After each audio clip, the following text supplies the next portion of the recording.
Hello everyone. ఇప్పుడు మనం AP mega డిఎస్సికి సంబంధించి స్కూల్ అసిస్టెంట్ అండ్ ఎస్జిటికి సెలెక్ట్ అవుతున్నప్పుడు వాళ్ళు పెట్టుకున్న ప్రిఫరెన్స్ ఆధారంగా ఇప్పుడు సెలక్షన్ లిస్ట్ రిలీజ్ చేయబోతున్నారు. ఈ సందర్భంలో ఏపీ హైకోర్టు ఈ స్కూల్ అసిస్టెంట్కి సంబంధించి వాళ్ళు ప్రిఫరెన్స్ పెట్టుకోకపోయినా స్కూల్ అసిస్టెంట్ అనేది ప్రమోషన్ క్యాడర్ కాబట్టి ఆ ప్రమోషన్ క్యాడర్లో ఉన్న పోస్ట్కే మెరిట్ ఆధారంగా వాళ్ళకి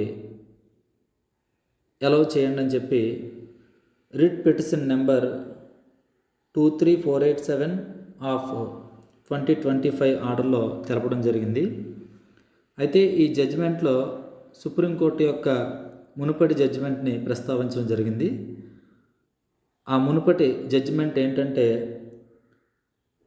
HS Wankani versus state of Gujarat 2010. ఈ జడ్జిమెంట్లోని సర్వీస్ రూల్స్ని ఇంటర్ప్రిటేషన్ చేస్తున్నప్పుడు ఆ సర్వీస్ రూల్స్ అనేవి లిటరల్గా వాటిని ఇంటర్ప్రిటేషన్ చేయకుండా లిటరల్గా స్ట్రిక్ట్గా అవి యాజ్ ఇట్ ఈజ్గా ఎలా అయితే ఉన్నాయో ఆ విధంగా ఇంటర్ప్రిటేషన్ చేయకుండా ఒక లాజికల్ కాన్సిక్వెన్స్ అంటే అన్ఫేర్ అండ్ ఇల్లాజికల్ కాన్సిక్వెన్సెస్ కాకుండా రూల్ ఆఫ్ రీజనబుల్ ఇంటర్ప్రిటేషన్ ఉండేలాగా వాటిని ఫాలో కావాలని చెప్పి సుప్రీంకోర్టు జడ్జిమెంట్లో చెప్పడం జరిగింది. సింపుల్గా చెప్పాలంటే అవి అన్వర్కబుల్, ఇంప్రాక్టికల్ అండ్ అబ్సర్డ్ రిజల్ట్స్ కాకుండా అవి ఆ రూల్స్ అనేవి వర్కబుల్ అయ్యే విధంగా ఉండాలి అని చెప్పి ఈ జడ్జిమెంట్లో తెలపడం జరిగింది. ఇప్పుడు దీని ఆధారంగా ఈ రిట్ పిటిషన్ నెంబర్ 23487ని డిస్కస్ చేస్తాం. కేసు యొక్క బ్యాక్గ్రౌండ్ చూస్తే ఇక్కడ పిటిషనర్ ఎవరంటే 2 ఎగ్జామ్స్కి కూడా ఎస్ఏ అండ్ ఎస్జిటి ఈ రెండింటిలో కూడా మెరిట్ లిస్ట్లో ఉన్నవాళ్ళు ఇక్కడ పిటిషనర్స్గా ఉన్నారు. ఈ పిటిషనర్స్ సర్టిఫికేట్ వెరిఫికేషన్ జరుగుతున్నప్పుడు ఆ సర్టిఫికేట్ వెరిఫికేషన్ జరిగిన తర్వాత మీరు ఎస్జిటి పోస్ట్కి ఫస్ట్ ప్రిఫరెన్స్ పెట్టుకోవడం వలన ఎస్జిటికే సెలెక్ట్ కాబడ్డారు, కానీ స్కూల్ అసిస్టెంట్కి సెలెక్ట్ కాబడలేదని చెప్పి ఈ ప్రాసెస్ అయిన తర్వాత వాళ్ళకి తెలపడం జరిగింది. ఈ సందర్భంగా వాళ్ళు హైకోర్టుని అప్రోచ్ అయ్యారు. ఇక్కడ పిటిషనర్స్ తరపున ఆర్గ్యుమెంట్ ఏంటంటే ఈ స్కూల్ అసిస్టెంట్ క్యాడర్ ఏదైతే ఉందో అది ప్రమోషనల్ పోస్టు, ఎస్జిటి అనేది ఫీడర్ పోస్టు. ఇక్కడ promotional post and feeder post ఈ రెండింటికి మనకి అర్థాలు తెలియాలి. ఇందులో ప్రమోషనల్ పోస్ట్ అంటే ఏంటంటే లోవర్ క్యాడర్, అంటే ప్రమోషన్కి కారణమైన క్యాడర్ ఏదైతే ఉందో దాన్ని ఫీడర్ క్యాడర్ అని అంటాం. ఫర్ ఎగ్జాంపుల్ ఇక్కడ డిప్యూటీ తహసీల్దారు అండ్ ఎంఆర్ఓ ఈ రెండింటిలో ఎంఆర్ఓ అనేది ప్రమోషనల్ క్యాడరు, డిప్యూటీ తహసీల్దార్ అనేది feeder cadre. Next sub inspector of police and CI circle inspector, ఇందులో సబ్ ఇన్స్పెక్టర్ అనేది ఫీడర్ క్యాడర్ అవుతుంది అండ్ సిఐ అనేది ప్రమోషనల్ క్యాడర్ అవుతుంది. సో ఇక్కడ మన ఎడ్యుకేషన్ డిపార్ట్మెంట్కి వచ్చేటప్పటికి స్కూల్ అసిస్టెంట్ అనేది ప్రమోషనల్ క్యాడరు, ఎస్జిటి అనేది ఫీడర్ క్యాడరు. అలాగే వీటికి అటెండ్ అయిన ఎగ్జామ్స్ కూడా వేరువేరుగా ఎగ్జామ్స్కి అటెండ్ కావడం జరిగింది. స్కూల్ అసిస్టెంట్కి సంబంధించి 16th June 2025 అటెండ్ కావడం జరిగింది. ఎస్జిటికి సంబంధించి 19th June 2025న అటెండ్ కావడం జరిగింది. వాటికి పే చేసిన ఫీజెస్ కూడా వేరువేరుగా పే చేయడం జరిగింది. అలాగే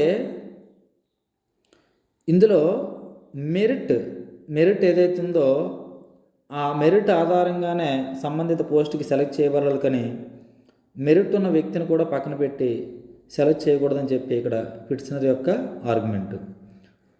నెక్స్ట్ గవర్నమెంట్ యొక్క ఆర్గ్యుమెంట్ చూస్తే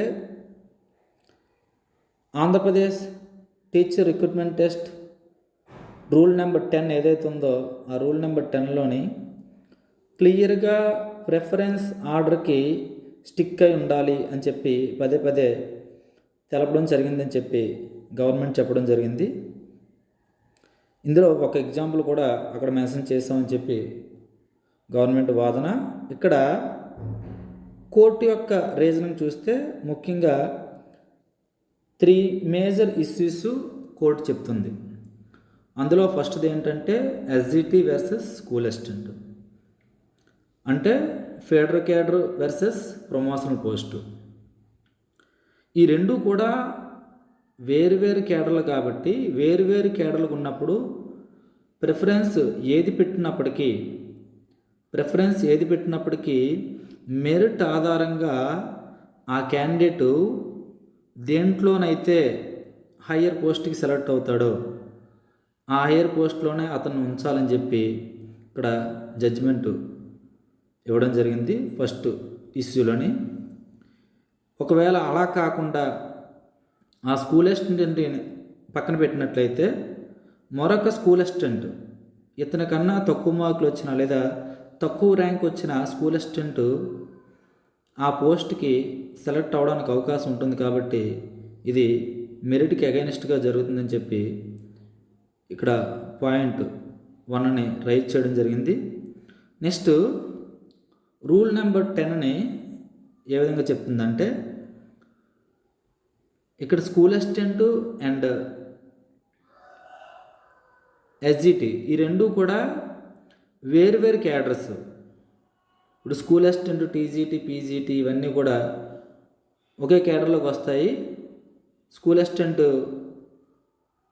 పరిధిలోకి ఇవన్నీ వస్తాయి. ఎస్జిటి అనేది వేరే క్యాడర్లోకి వస్తుంది. సో రెండు కూడా డిఫరెంట్ క్యాడర్లు కాబట్టి ఇక్కడ ప్రిఫరెన్స్తో సంబంధం ఉండదని చెప్పి అక్కడ చెప్పడం జరుగుతుంది.